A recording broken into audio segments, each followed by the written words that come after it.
xam ngeen ne moom li muy def ci lu baax bëggul kenn di ko xam waaye lii nag day jëf joo xam ne daa bëgg nit ñi roy ko si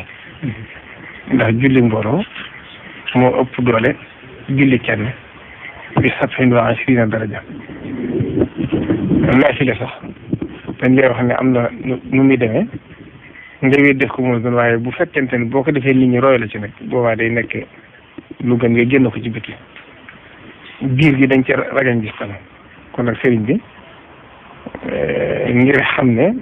état bi nga xam ne mooy état Sénégal ñoo jaboote Sénégal gépp waaye moo itam mu xam responsabilité bi mu ci am moo tax bi li tàbbee ci réew mi rek mu ne mu yëkkati 200 millions teg ko ci sama loxo wax ne naa ci jokkoo président de la république Macky Sall mi nga xam ne mooy yilif réew mi teg ko ci loxoom ngir jàppale ko réew mi ci xew-xew bi ci Sénégal yëpp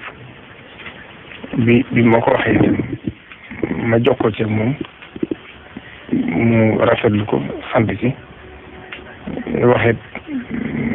ministère de la santé bi nga xam ne ñoo yor loolu ñu teg ko ci seen loxo ngir mu jëm ci askan wi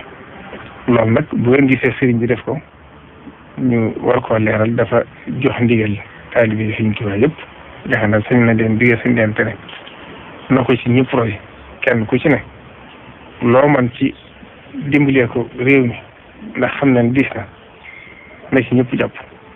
képp koo xam ne mbokkum jullitam nga itam mu di la laajee loo ci man nga def ko kon loolu sëriñ bi nee na mooy di jiitu ci kàddu yi nga xam ne mi ngi koy wax di rafetlu itam nag